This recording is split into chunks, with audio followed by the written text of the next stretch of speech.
Hello दोस्तों, जय श्री कृष्ण। आप सभी का स्वागत है वैदिक मैन एस्ट्रोलॉजी यानी आपके अपने लाइव जीपीएस में। ऐसा लाइव जीपीएस जो आपको बताएगा आने वाले समय काल के बारे में, यानी कि खुद को कैसे अलाइन करना है, खुद को कैसे ट्यून करना है और लाइफ में लेके आनी है एक स्टेबिलिटी, पॉजिटिविटी एंड हैप्पीनेस। हम बात कर रहे हैं 23 ऑफ फेब से लेके 2 of March weekly horoscope for Libra लगन एंड मून साइन। अगर आपका तुला लगन है, तुला चंद्र राशि है, तो आपके लिए बहुत इंपॉर्टेंट वीडियो होने वाली है, क्योंकि हम बात करने वाले हैं हर इंपॉर्टेंट एस्पेक्ट के बारे में, यानी कि love, marriage, job, business, student life के बारे में। उस रेमेडी के बारे में जानेंगे in the end of the video, जो हो सकती है आपके लिए रामबाण। और रामबाण वही जो पॉजिटिविटी को मैक्सिमाइज करे, नेगेटिविटी को मिनिमाइज करे और लाइफ में लेके आए पीस, हैप्पीनेस एंड अबंडेंस। आइए शुरुआत करते हैं, जान लेते हैं मून की पोजीशन को। वीकली पोजीशन के लिए जानने के लिए हमें मून की पोजीशन को ट्रैक करना बहुत ज्यादा जरूरी होता है, और मून आपके लिए बहुत ही इंपॉर्टेंट प्लैनेट है, जो दिखाते हैं नेम, फेम, प्रॉस्पेरिटी को, डिग्निटी को, प्रोफेशन को। और मून ट्रांजिट करेंगे 10th हाउस के लॉर्ड होके आपके 3rd house, 4th house, 5th house and 6th house में। शनि के साथ युति बनाना, राहु के साथ कंजंक्शन में आना थोड़ा सा टर्मोइल लेके आएगा, थोड़ा सा फ्लक्चुएशन लेके आएगा, लेकिन इन द एंड ज्योतिष किस काम आती है? ज्योतिष बताती है कैसे खुद को अलाइन करना है, खुद को कैसे पॉजिटिविटी की तरफ लेके जाना है, रोड ऑब्स्टेकल्स जो आने वाली है उसको कैसे हटाना है, कैसे नेविगेट करना है, उसके बारे में हम डिस्कस करेंगे। प्लस उसके साथ साथ जो आपके 12th लॉर्ड है, 12th लॉर्ड और आपके 9th लॉर्ड जो मरकरी बनते हैं, वो कहां चले गए हैं? 6th हाउस में अपनी नीच राशि में 28 ऑफ फेब को चले जाएंगे, यानी कि। और इधर मंगल आपके डायरेक्ट हो गए, आपका 2nd हाउस का मालिक, 7th हाउस का मालिक मंगल डायरेक्ट हो गए भाग्य स्थान में, यानी कि भाग्य को उन्नति मिलेगी, भाग्य का प्रोग्रेस होगा, जीवन में अपने घर में खुशहालियां आ सकती हैं अगर आप चाहें तो। और अगर आप मंगल की दशा महादशा से गुजर रहे हैं तो वैसे भी बहुत बड़ी ब्लेसिंग्स और बहुत बड़ी पॉजिटिविटी कहीं ना कहीं देखने को मिलेगी, टाइम बिंग मिलेगी, क्योंकि आप वो चले जाएंगे अपनी नीच राशि की तरफ बढ़ेंगे, शनि के एस्पेक्ट में आ जाएंगे, रहेंगे तो न शनि के ट्राइन में है तो, लेकिन पॉजिटिव है, नेगेटिव है, नेगेटिव है तो पॉजिटिव भी है। सब चीज को डिस्कस कर लेते हैं, नमाज की पोजीशन को भी देख लेते हैं। जैसे लास्ट टाइम मैंने नमाज के बारे में बताया था, नमाज एक सोल है, इस स्ट्रक्चर का सोल है कि वो कैसे रिजल्ट देगा, वो एक सीड है, कैसा फ्रूट आएगा, वो एक इंपैक्ट है कि इन द एंड क्या रिजल्ट लेके आएगा। तो नवमांश की पोजीशन को देखें तो मंगल रहेंगे एरीज नवमांश में, यानी कि अपनी ही राशि में, जुपिटर रहेंगे बुध की राशि में, यानी कि जुपिटर जेमिनी नवमांश में, सैटर्न जो कर्म के कारक हैं, जो आपके लगन राशि में उच्च के हो जाते हैं, शनिदेव वो रहेंगे टॉरस नवमांश में, शुक्रदेव वही इंटेंस रिलेशनशिप में, इंटेंस इमोशंस में, लॉयल्टी में, हिडन सीक्रेट्स में, कहीं ना कहीं रिसर्च में, वो रहेंगे स्कॉर्पियो नवमांश में, और राहु रहेंगे लियो नवमांश में, केतु रहेंगे एक्वेरियस यानी कि शनि के नवमांश में, शनि की राशि के नवमांश में। तो आइए समझ लेते हैं, पूरे मार्गदर्शन को देख लेते हैं, इसको ब्रांड करके देखते हैं नवमांश और ट्रांजिट की एनर्जीज आपके लिए क्या बता रही हैं। शुरुआत करते हैं लव से। देखिए, लव की पोजीशन देखने के लिए हमें देखना पड़ता है 5th हाउस, और 5th हाउस में कौन सी राशि पड़ रही है? Aquarius sign. एक्वेरियस साइन बहुत ही हैवी साइन है, कार्मिक साइन है। जुपिटर शनि इसके लॉर्ड है, को लॉर्ड उसके राहु बनते हैं। 5th लॉर्ड होके शनिदेव 5th हाउस में बैठे हैं, बहुत टाइम से बैठे हैं, और शनिदेव जहां बैठते हैं वहां पर उनका इंटेंस एनर्जी हो जाता है, वहां पर हमारा बहुत ज्यादा फोकस हो जाता है।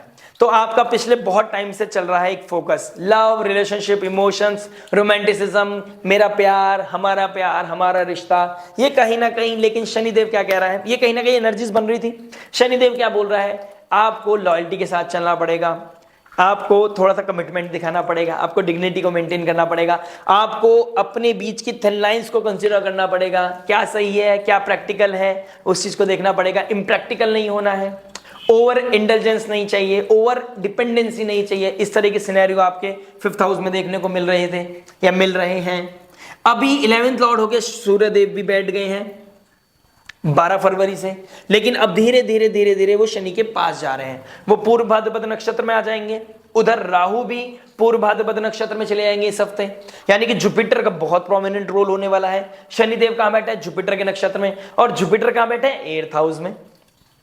तो ये आपको बहुत बड़ा प्रॉब्लम सॉल्वर बना सकता है, या आपके लाइफ में नेगेटिविटी को खत्म कर सकता है।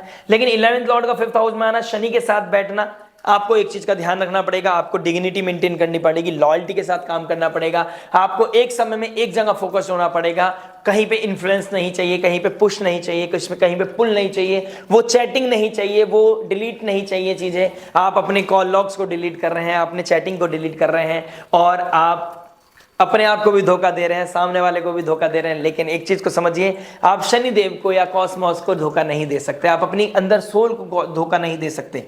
तो आपको शनि के लेंस से देखना पड़ेगा, डिग्निटी लॉयल्टी मेंटेन करनी पड़ेगी। 7th लॉर्ड का 5th हाउस में आना, कोई फ्रेंड सर्कल आपकी लाइफ में आ सकता है, कोई पुराना इंसान, पुराना एक्स, कोई friend circle all of sudden आपकी लाइफ में उसके साथ बहुत अच्छा जैलअप हो गया, कनेक्शन बन गया, उसके साथ आपका कनेक्शन हो सकता है। अनकन्वेंशनल रिलेशनशिप में मैं देख रहा हूं कि आपके बीच में एज डिफरेंस है, बहुत इम्प्रैक्टिकल होके आप चीजों को लेके चल रहे हैं आगे, आप बढ़ रहे हैं आगे, आपको क्लैरिटी नहीं पता, आपको डेड एंड नहीं पता, आपको कंक्लूजन नहीं पता, यू जस्ट बह रहे हो, इमोशंस में बह रहे हो, चीजें चला रहे हो, आप सोच रहे हो देखा जाएगा जो होगा, आप रियलिटी से भाग रहे हो। इस तरह के सिनेरियो देखने को मिल रहे हैं। कहीं ना कहीं आपका किसी ना किसी की तरफ पुल भी दिखाई दे रहा है। आपका लगन का स्वामी 6th में राहु के साथ बैठा है और शुक्र को देखना बहुत ज्यादा जरूरी है। इसलिए नहीं कि लगन का स्वामी है, प्रोमिनेंट आपके ऊपर प्रोमिनेंट इंपैक्ट पड़ेगा, लेकिन शुक्रदेव लव रिलेशनशिप को दिखाता है, तो लव रिलेशनशिप को दिखाता है तो सारा इंटेलिजेंस हमें लव रिलेशनशिप के अकॉर्डिंग देखना पड़ेगा। शुक्र को बहुत ज्यादा वैल्यू देनी पड़ेगी और शुक्र बैठे हैं राहु के साथ में आ गए हैं, 12th हाउस का मालिक भी आ गया है, तो विपरीत राजयोग तो बना रहा है। लेकिन लव रिलेशनशिप की बात करूं तो कोई फॉरेन लैंड का बंदा भी लाइफ में आ रहा है, कोई एक्स वापस आ रहा है, कोई टर्मोइल लेके आ रहा है। ये बहुत ही ज्यादा आपका फ्री विल बहुत मैटर करने वाली है कि आप किसकी तरफ पुश हो रहे हो, किसकी तरफ पुल कर रहे हो, अपने आप को किसकी तरफ लेके जा रहे हो। आप फ्री विल के हिसाब से देखिए कि आप क्या डिसीजन ले रहे हो, उसका बहुत प्रोमिनेंट इंपैक्ट पड़ेगा, ये फाउंडेशन क्रिएट करेगा आने वाले समय के लिए। ठीक है, मून की पोजीशन देखता हूं तो मून कहां है आपके 3rd हाउस में, तो कम्युनिकेशन में आपका करेज बढ़ेगा, आपका थोड़ा सा पॉजिटिव इन्फ्लुएंस आएगा। स्टार्टिंग ऑफ द वीक बहुत सुंदर जाने वाला है, लेकिन एंड वीक जाते जाते थोड़ा टर्मोइल हिट करेगा, थोड़ा सा डिसकनेक्टिविटी फील करोगे, थोड़ा सा रेज जेलेसी फील करोगे, थोड़ा सा डिसलॉयल्टी फील करोगे, किसी के वापस आने का इंतजार करोगे, कोई छूट गया उसको वापस दोबारा से रिकंसिडर करने का इंतजार करोगे, कोई अनकन्वेंशनल चीजें ट्राई करोगे। और इधर शुक्रदेव बैठे हैं स्कॉर्पियो साइन में, ठीक है, तो इंटेंस ओवर लॉयल्टी ओवर, देखिए स्कॉर्पियो साइन में शुक्र का बैठना ये एक तरह से आपको अनडिजर्व भी फील कराता है, अंडर वैल्यूड भी फील कराता है, बट अनरिकॉग्नाइज्ड भी फील करा सकता है। लेकिन ये बहुत ज्यादा ओवर पैशनेट, ओवर लॉयल्टी भी दे जाता है, ओवर इंटेलिजेंस, ओवर डिपेंडेंसी भी दे जाता है, और ये चीज आपके रिश्ते के लिए, खुद के रिश्ते के लिए हानिकारक हो जाती है। यानी कि ज्यादा प्यार देना, ज्यादा नर्चरिंग, ज्यादा केयरिंग आपके लिए हानिकारक हो जाता है। आपको ये चीज देखना पड़ेगा कितनी लिमिट इंपॉर्टेंट है, कितनी लिमिट रखनी चाहिए। आपका over intelligence, over out of the box जाना ये आपके लिए हार्मफुल है, ये आपके लिए थोड़ा सा नेगेटिव दिखाई दे रहा है। ये कहीं ना कहीं मुझे प्रोबेबिलिटी दिख रही है, अनकन्वेंशनल पैटर्न को दिखा रहे हो आप कि आप आउट ऑफ द बॉक्स जा जाके चीजों को हार गए हैं, आप अंडर डिजर्व फील कर रहे हैं, बट आप फिर भी आगे बढ़ रहे हैं। तो आपको यहां पर अपने आप को रेस्ट्रिक्ट करना पड़ेगा, चीजों को देखना पड़ेगा। अदरवाइज इमोशनल टर्मोइल, अकेलापन, डिग्निटी, अपने आप को डिच फील करना या किसी के वापस आने का इंतजार करना, उसकी यादों में रोना, इस तरह की चीजें दिखाई देंगी। और आपका इंट्यूशन कहेगा कि आ सकता है, मैसेज आ सकता है, अनब्लॉक हो सकता हूं। इस तरह के टर्मोइल में आपका वीक निकल जाएगा, जो होगा हो जाएगा। आपने अपनी मेंटल हेल्थ को ठीक रखना है। मैं बस ये कहना चाहूंगा आपसे, आपको इंट्यूशन पे ध्यान रखो, लेकिन डे ड्रीमिंग से बच्चों अभी फिलहाल थोड़ा सा अपने आप को कंसीडर करो, अपनी हेल्थ पे, अपनी इमोशनल स्ट्रेंथ पे ध्यान दो। और शनिदेव को अगर मैं 11th Lord 5th Lord 5th में बैठा है, नवमांश की पोजीशन देखूं तो फियर ऑफ लॉस भी दिखाई दे रहा है कहीं ना कहीं, कि रिस्पॉन्सिबिलिटी नहीं है, डिग्निटी नहीं है, तो कहीं रिश्ता टूट ना जाए, छूट ना जाए, या कमिटमेंट होने के बाद भी कोई छोड़ के ना चला जाए, इस तरह की स्थिति दिखाई दे रही है। बात करते हैं मैरिज के बारे में। मैरिज क्या बता रहा है, देखिए मैरिज की बात करूं तो आपका मंगल, बहुत बड़ी न्यूज है कि मंगल इस हफ्ते में स्टार्टिंग ऑफ द वीक में मंडे के दिन डायरेक्ट हो जाएंगे। तो आपकी अब तक जो चल रहा था, जो इमोशनल टर्मोइल चल रहा था, आप चीजों को बदलना चाहते थे, आप स्टबर्न हो रहे थे, आप अपने आप को एग्जॉस्ट कर रहे थे, गुस्से में, एंगर में, इंपेशेंट होकर, रेस्टलेस होके आप अपने आप को टर्मोइल की तरफ लेके जा रहे थे, कहीं ना कहीं उसमें कहीं ना कहीं ठहराव आएगा। लेकिन आइडियोलॉजी अभी भी मैच नहीं होंगी आपकी, अभी भी आपके अंडरस्टैंडिंग नहीं मैच होंगी, लेकिन फिर भी चीजें बहुत हेल्दी होती हुई दिखाई दे रही हैं। अगर आप किसी दशा महादशा, नेगेटिव दशा महादशा से तो निकल रहे हैं, आपकी कुंडली बता रही है, तो और भी ज्यादा नेगेटिव ट्रिगर कर सकता है। यानी कि आपका और भी ज्यादा स्टबर्ननेस होना, अंडर वैल्यूड फील करना, अंडर कंसिडरेशन में आना, और आप सोचोगे कि भाई मेरे को तो वैल्यू मिल नहीं रही, चलो अब मेरे से हो नहीं पाएगा, मैंने सब करके देख लिया, अब नहीं हो पाएगा। तो इस तरह की चीजें आपके बीच में गैप भी लेके आ सकती हैं। तो आपने अपने इमोशंस का, अपनी हेल्थ का ध्यान रखना है, अपने एक्शन रिएक्शन का ध्यान रखना है, इंपल्सिव नहीं होना है, रेस्टलेस नहीं होना है। एनर्जी के कारक है मंगल, एनर्जी का बहुत ज्यादा ध्यान रखना पड़ेगा आपको। नवमांश में देखो तो नवमांश में एरीज साइन में गए, ओवर कॉन्फिडेंट हो सकते हो, रेस्टलेस हो सकते हो आप के अंदर ये फीलिंग आ सकती है कि मुझे एक डिसीजन लेना है, मेरी ही चलनी चाहिए, मेरे तरीके से चलो, मेरे प्लान के अकॉर्डिंग चलो। तो आपको अपने बीच में आइडियोलॉजी, अपने अंडरस्टैंडिंग को मैच करना पड़ेगा, एक सेम पेज पे आकर चीजों को इवॉल्व करना पड़ेगा, तब जाके आपकी रिलेशनशिप बिल्डअप हो पाएगी। इस तरह का turmoil starting of the week मुझे लग रहा है अच्छा जाएगा आपका, एंड ऑफ द वीक थोड़ा सा टर्मोइल लेके आएगा, उसमें थोड़ा सा फ्लक्चुएशन, डिस्टर्बेंस दिखाई दे रही है। और आपके लगन का स्वामी राहु के साथ बैठा है, मरकरी भी आ गया है, तो कोई हो सकता है कोई एक्स फैक्टर आ जाए, कोई एक्स वापस आ जाए, कोई किसी का मैसेज का इंतजार हो, या अपने जैसे ही आप अकेलापन फील करो तो आप किसी को मैसेज चिट चैट करने लगो, इस तरह की सिनेरियो दिख रहा है। और जुपिटर यहाँ पर देखिए, इन दी एंड कॉल किसकी होनी है? जुपिटर की। शनिदेव कहां पर? जुपिटर के नक्षत्र में। सूर्य कहां आने वाले हैं? जुपिटर के नक्षत्र में। मरकरी कहां है? जुपिटर की राशि में। राहु कहां है? जुपिटर की राशि में। शुक्रदेव कहां है? जुपिटर की राशि में। और किसके नक्षत्र में? जुपिटर के। ऑल्दो शुक्रदेव अभी शनि के नक्षत्र में, उद्र भाद्रपद नक्षत्र में, लेकिन शनिदेव कहां पर है? अभी जुपिटर नक्षत्र में। तो और जुपिटर कहां बैठा है? 8th हाउस में। तो बहुत बड़ा प्रॉब्लम सॉल्वर भी बनाएगा आपको। एस्ट्रोलॉजी में आपका इंटेलिजेंस जाएगा, आपको पढ़ाई करने का, एस्ट्रोलॉजी, आपका मिस्टिसिज्म में, टैरो में जाने का बहुत मन करेगा, हीलिंग की तरफ जाने का, कुछ आउट ऑफ द बॉक्स जो एग्जिस्ट नहीं करता दुनिया की नजरों में, उससे ढूंढने का आपका मन करेगा। लेकिन इसको और भी पॉजिटिवली फील किया जा सकता है। आप संयम नियम साधना के साथ, लीगलिटी के साथ, मोरल वैल्यूज को मेंटेन करते हुए आगे बढ़े, चीजें बेस्ट होंगी, आपको पॉजिटिव रिजल्ट मिलेगा, चिंता ना कीजिए आप। लेकिन आपने अगर जुपिटर को खराब कर दिया, डिसलॉयल्टी, डिग्निटी को मेंटेन नहीं किया, आपने अधर्म के रास्ते को अप्रोच किया, आपने राहु के अप्रोच पे चल गए, आप माया की तरफ इंडल्ज हो गए, आपने पता नहीं, आपको बैलेंस नहीं मेंटेन कर पाए, तो आपके लिए थोड़ा सा सेटबैक आ सकता है, आपको हिट कर सकता है नेगेटिविटी। इस चीज का आपने ध्यान देना पड़ेगा। बात करते हैं जॉब के बारे में। जॉब क्या बता रहा है? देखिए, जॉब के बारे में बात करूं तो आपका 6th हाउस बहुत ज्यादा भर गया है, अब भर और भी धीरे धीरे ट्रांजिट करने वाले हैं। तो 6th हाउस में कौन है? राहु, शुक्रदेव, मरकरी, मून भी युति बनाएंगे। तो आपका हार्डवर्क यहां बहुत काम आने वाला है। आपका पैशन, आपका डिग्निटी, आपका लॉयल्टी, आपका हार्डवर्क बहुत मैटर करेगा। प्लस सूर्यदेव आ जाएंगे 6th हाउस में अभी मार्च के मिड में, तो आपके लिए बॉसेस भी आपके 6th हाउस में आ जाएंगे, वो भी आपके ऊपर बहुत ज्यादा निगाहें रखने वाले हैं, नजर रखने वाले हैं।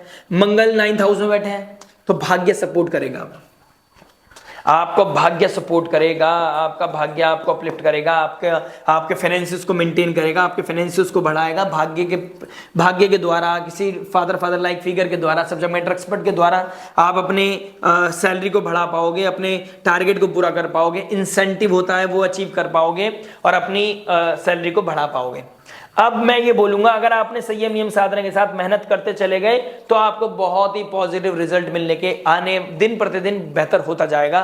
फॉर लिब्रा, लगन एंड मून साइन। जॉब की बात करूं तो कोई foreign land, foreign people, foreign culture से, फॉरेन लैंड से आपको अपॉर्चुनिटी मिल सकती है। स्पेशली अगर आप सॉफ्टवेयर इंजीनियर हैं, ऑडिटर हैं, एडिटिंग का काम करते हैं, सोशल मीडिया से रिगार्डिंग कोई काम करते हैं, अब एमएनसीज में है कोई काम करते हैं, तो आपके लिए कोई नया अपॉर्चुनिटी, नया चीजें ट्रिगर कर सकती है, कोई अपॉर्चुनिटी ट्रिगर कर सकती है आने वाले दिनों में। अभी आपको इमोशनल टर्मोइल हो सकता है, ठीक है, और कोई फियर ऑफ लॉस भी हो सकता है, जॉब का लॉस होना, इस तरह की चीजें भी। बस आप रिस्पॉन्सिबल रहिए, आप अपना हार्डवर्क करते रहिए, काम करते रहिए, बाकी काम नारायण पे छोड़ दीजिए। बात करते हैं बिजनेस के बारे में। बिजनेस क्या बता रहा है? देखिए, बिजनेस की बात करूं तो आपका बिजनेस का कारक है मून, और मून जाएंगे पहले 3rd हाउस में। तो पॉजिटिव बोलिए, स्टार्टिंग ऑफ द वीक आप अपनी टीम को इकट्ठा कीजिए, उनको पॉजिटिव अप्रोच दीजिए, उनको डेडिकेशन दीजिए, एक इंजेक्ट कीजिए कि हम कर सकते हैं, अभी भी हमारे पास टारगेट पूरा करने का चांस है। तो एक कॉन्फ्रेंस आपके लिए अपलिफ्टमेंट हो सकती है। जितना पॉजिटिव बोलोगे, जितना पॉजिटिविटी दोगे, उतना अपलिफ्टमेंट आएगा। कम बोलो लेकिन पॉजिटिव बोलो, कॉन्क्रीट बोलो, एकदम भीतर जानी चाहिए दिल के, लोग अपलिफ्टमेंट फील करें, पैशन फील करें। 10th लॉर्ड 4th में आ जाएगा, तो आपको घर के द्वारा भी हेल्प मिल सकती है। घर में बैठ के भी आप, हो सकता है लैपटॉप पे काम करो। अपने बिजनेस के लिए करना पड़ता है, कभी कभी हमें सेक्रीफाइस करना पड़ता है, कंफर्ट जोन, नींद को सेक्रीफाइस करना पड़ता है, ये हमको अपलिफ्टमेंट देती है। हम जो काम नहीं कर पाए टाइम से, उसको पूरा करने में, हमें टास्क को पूरा करने में हमें हेल्प करती है। और यहाँ पर लीडर बन के काम करना पड़ेगा। उसका जो स्ट्रेस है वो आपको हिट करेगा। हो सकता है किसी का डिसीजन आपके ऊपर इम्पोज किया जाए, आप अथॉरिटी में है तो ईगो क्लैश नहीं करनी है, प्रैक्टिकल अप्रोच रखनी है। यहाँ पर सैटर्न और सूर्य, एक रिस्पॉन्सिबल है, एक ईगो है। एक रिस्पॉन्सिबिलिटी ईगो के चक्कर में अथॉरिटी क्लैश के चक्कर में रियलिटी चेक हो सकता है कि बने बनाए काम छूट जाए। तो आप हम्बल रहे, कंपैशन रहे, बड़ों की सेवा और छोटों का प्यार आदर सम्मान करते चलें, चीजें बेहतर होती चली जाएंगी, टर्मोइल फील नहीं होगा। 10th और 6th में जाएगा, ऋण रोग शत्रु परेशान तो कर सकता है, लेकिन आपको अपने काम पे फोकस करना है, डिरेल नहीं करना, फोकस नहीं हटाना है अपना, पैशन के साथ काम करते चले जाओगे, जीवन में तरक्की मिलती चली जाएगी। और मैंने बोला है सेकंड लॉर्ड 9th हाउस में अब रेट्रोग्रेड से डायरेक्ट हो गया है, तो फाइनेंसेस बढ़ने के चांसेस है, कोई अपॉर्चुनिटीज मिलने के चांसेस है। डे ड्रीमिंग नहीं करनी है, बैठ के सोचना नहीं है हाँ हो जाएगा, एस्ट्रोलॉजर ने बोल दिया, वैदिक मन ने बोल दिया हो सकता है, नहीं, मेहनत तो करनी पड़ेगी, फ्री विल बहुत इंपॉर्टेंट है, चांसेस बने हुए हैं, बाकी बहुत को डिपेंड करेगा नेटल चार्ट पर, ठीक है। दशा महादशा पर पॉजिटिविटी दिखाई दे रही है, इसमें कोई डाउट नहीं है। कहीं ना कहीं एंगर इशू आ सकता है, बीच में ट्रबल दे सकता है, आप इंपल्सिव हो सकते हो, रेस्टलेस हो सकते हो, शांत होना, अच्छे से पानी पीना, ठीक है, भगवान में फेथ रखना और बेजुबान लोगों को फीड करना आपके लिए बहुत ही बड़ी रेमेडी रामबाण हो सकती है। आज नहीं तो कल, कल नहीं तो परसों। नेचर किसी का रखता नहीं है, ये नेचर एक ऐसी चीज है, आपने अगर उसको दे दिया ना, उसके प्रति कोई भाव रख दिया, नेचर आपके लिए ऋणी हो जाएगी और नेचर आपको इतना ज्यादा अपलिफ्ट करेगी, बस आपको उस समय भी हम्बल रहना पड़ता है। बस नेचर चाहता है कि आप इसी तरीके से अपना भाव रखिए, आपको पता नहीं किस रूप में आगे नारायण मिल जाएंगे, पता नहीं आप जो फील नहीं करते, जो डिजर्व नहीं करते, आप उस स्टेज पे पहुंचा देगी। बस आप अपने आप को अपलिफ्टमेंट की तरफ लेके जाओ, हार्ड वर्क करते रहो, सब्जेक्ट मैटर एक्सपर्ट बन के चलो, कार्य करते चलो और नेचर के साथ अपने आप को अलाइन करते चलो, चीजें बेस्ट हो जाएंगी। बात करेंगे स्टूडेंट लाइफ के बारे में। स्टूडेंट लाइफ के बारे में बात करता हूं तो स्टूडेंट क्या बता रहा है, 5th हाउस में सैटर्न भी बैठा है, सूर्य बैठा है, तो फादर आपके पीछे पड़ चुके हैं। देखिए सब्जेक्ट मैटर एक्सपर्ट कोई पीछे पड़ चुका है, टीचर पीछे पड़ चुका है और ये आपके अच्छे के लिए है, तो बेहतर रहेगा, पढ़ाई करो, मेहनत करो, आगे बढ़ो, बहुत बेहतर रहेगा, पहली चीज। दूसरी चीज आपके लिए बेटर रहेगा कि आप डेडिकेशन के साथ कम करो, किसी भी तरह एडिक्शन से बचो, किसी भी फीमेल से बचो, फीमेल हो तो किसी भी तरह के गॉसिप से बचो, ठीक है। अपने आप को फोकस रखो, डिरेल मत हो जाना, डिजायर और नीड में फर्क रखना। डिजायर है यार मैं बात करना चाहता हूं या चाहती हूं, मैं चीजों को गॉसिप लेना चाहती हूं या चाहता हूं, आपने क्या करना है, मेहनत करनी है, अभी जो बेसिक्स है उस पर काम करो। अभी कंपटीशन को जीतने का समय है, गॉसिप तो आज भी वही है, परसों भी वही रहेगी। हो सकता है वो पैशन खत्म हो जाए, वो इंटरेस्ट खत्म हो जाए, लेकिन वो इंसान कहीं नहीं जा रहा, आपके टेस्ट के मार्क्स कम हो जाएंगे या फिर कंपटीशन में जो आप अचीव कर सकते थे अंडर डिजर्व रह जाओगे। और शुक्रदेव का बैठे स्कॉर्पियो साइन में, अंडर डिजर्व फील करने वाली तो पोजीशन बनी हुई है। लगन का स्वामी है शुक्र आपका, तो under deserve, under recognisation feel करना। लेकिन शनिदेव क्या करेंगे, शनिदेव तो वही देंगे ना जो आप डिजर्व करते हो। और सूर्यदेव कॉन्फ्लिक्ट, ईगो के चक्कर में आके आप सोच सकते हो, ईगो के चक्कर में आप पढ़ाई का नुकसान भी कर सकते हो, लो मैं पढ़ता ही नहीं, मेरे पीछे पड़ गए हो, मैं पढ़ता ही नहीं। तो इस तरह की चीजें भी हिट कर सकती हैं आपको। बेफिजूल की बातों में मत पड़ो, अपना नुकसान मत करो, स्मार्ट बनो, इंटेलिजेंस बनो, ठीक है। डे ड्रीमिंग से बचो और अपने फोन को साइड रख के चलो। खाना खिलाओ, मतलब किसी साधु को, प्रीस्ट को या फिर फीमेल को, सर्वेंट को, अपने घर में किसी सर्वेंट को खाना खिलाना या फिर किसी बेजुबान लोग को या फिर एनिमल को फीड करने के बाद हाँ पढ़ने बैठो, फोन को साइड रख दो, फोन को फ्लाइट मोड पे डाल के पढ़ने की कोशिश करो, जीवन में आप फोकस्ड हो जाओगे। मंत्र चैंटिंग करके, गुरु मंत्र के चैंटिंग करके, कोई ऐसा कोई नाम चैंटिंग करके आप पढ़ाई करना शुरू करो, आपके लाइफ में फोकस आएगा, ठीक है। तो ये अच्छा रहेगा। बात करते हैं फाइनली रेमेडी के बारे में। रेमेडी क्या बता रही है, रेमेडी बता रही है आपकी कि भाई शुक्रदेव बनते हैं आपके लगन के स्वामी, कहां चले गए, 6th हाउस में राहु के साथ बैठे हैं, ठीक है। मंगल से 10th बैठ गया है, मरकरी, राहु, मरकरी और शुक्रदेव। डे ड्रीमिंग से बचना है, मेहनत करनी है, मून भी आ जाएंगे तो मंगल से 10th में आ जाएंगे, तो आप अपने कार्य को इस हफ्ते में बहुत बेस्ट कर सकते हो। 28 तारीख से पहले प्लान करो अपनी चीजों को शिफ्ट करने का, अपनी लाइफ में कोई मेजर डिसीजन लेने का। कोई फायदा हो सकता है, स्पेकुलेशन से भी फायदा हो सकता है। 28 तारीख से पहले, बल्कि 1 तारीख से पहले आपको इस चीज का फायदा उठा लेना है, ठीक है। दूसरी चीज, आपने श्री सूक्तम का पाठ करना है अगर फाइनेंशियल लेवल पे कोई स्ट्रगल आ रहा है तो। दूसरी चीज देखिए, हर चीज में आपके बहुत मैटर करेगा नेटल चार्ट, दशा महादशा। मैं बस आपको एक जर्नी बता रहा हूं, हो सकता है चांसेस बने हुए हैं। तीसरी चीज, श्री सूक्तम का पाठ करें, हवन आराधना करें। और सूर्य देव आपके 5th हाउस में आ गए हैं, इंटेलिजेंस। और 5th हाउस सूर्य का होता है अपना, देखा जाए तो कालपुरुष कुंडली के हिसाब से। सूर्य को अर्घ देना, सनराइज देखना, सूर्य नमस्कार करना, आदित्य हृदय स्त्रोत पढ़ना आपके लिए अल्टीमेट रिजल्ट लेके आएगा। और अपने अंदर हम्बलनेस फील करना, कंपैशन फील करना। सूर्य को उगते हुए देखते हुए उसको नजरों में देखो कि कितना सैक्रिफाइस करता है, टाइम से उठता है, टाइम से उठता है, टाइम से सबको देता है, प्रकाश देता है, एनलाइटमेंट देता है, अंधकार को दूर करता है। तो आपको वही आइडेंटिटी बननी है कि मैं कुछ करना चाहता हूं। और पूर्व भाद्रपद नक्षत्र ह्यूमैनिटी के लिए कुछ करना, सेक्रीफाइस करना। और पूर्व भाद्रपद नक्षत्र से निकलते हुए पाइसेस की तरफ जा रहे हैं, जहां सब चीजें डिसॉल्व हो जाती हैं। मटेरियल गेन से निकलकर आप स्पिरिचुअलिटी में इंडल्ज हो जाइए। आप नारायण को तो समझिए, आप सुबह सुबह नारायण के हाथ में तो जाइए, नारायण पे फोकस तो कीजिए, सूर्य भगवान, सूर्य नारायण भगवान को अर्घ तो दीजिए। और अगर आप देते हैं तो हिम्मत के साथ देते रहिए, फेथ के साथ। अभी तक चल रही है ना चीजें, आगे भी निकल जाएंगी। प्रॉब्लम है तो शायद प्रारब्ध है आपका, निकल जाओगे। शिवरात्रि आ रही है, शिवरात्रि पे आपने रुद्राभिषेक करना है। अगर आप फॉरेन लैंड में जाते हैं तो मेक श्योर कि आप मंडे के दिन फास्ट रखें, डोनेशन करें, अर्घ दें, रुद्राभिषेक करें। और बेलपत्र हो तो बेलपत्र जरूर चढ़ाएं। और कोई भी ऋण रोग शत्रु परेशान कर रहा है, काले तिल लेकर अपने मस्तक तक लगाकर शिव जी को अर्पण कर दें कि ये ही मेरा ऋण है, ये मेरा रोग है, ये मेरे शत्रु हैं, इससे मुझे छुटकारा दीजिए। और बाकी भगवान से, बाकी इससे अलावा कुछ मांगना नहीं है, उनसे बस मांगना है भक्ति, प्रेम और उनका आराधना। मिलती जाएगी, आनंद होता जाएगा, आगे तरक्की करते चले जाओगे। स्थिति बहुत बड़े बदलाव की तरफ जा रही है, लेकिन फ्री विल बहुत मैटर करने वाली है। और मैंने जो बोला है, आखिरी कॉल जुपिटर की होगी। जुपिटर को सुधार लिया, मस्तक पर तिलक लगा लिया और स्वभाव के साथ, धर्म के प्रति आपके आस्था और अच्छे स्वभाव के साथ, अच्छी नीयत के साथ काम करते चले गए। काम चोरी नहीं करी, किसी की डिसरिस्पेक्ट नहीं करी, भगवान आपको अपलिफ्ट कर देगा, जीवन आपको बहुत बड़े बदलाव की तरफ ले जाएगा। और जैसे ही शनिदेव आपके 6th हाउस में आएंगे, ऋण रोग शत्रु खत्म हो जाएंगे। वो डिजर्व करते हो वही आपको मिलेगा। शनिदेव बस ये चीज क्लियर कर देते हैं, जो डिजर्व करते हो दूंगा मैं वही। बहुत कुछ बोलना है, आगे वाली वीडियो में मिलेंगे, बात करते हैं नेक्स्ट वीडियो में। टिल देन नमस्ते, राधे राधे।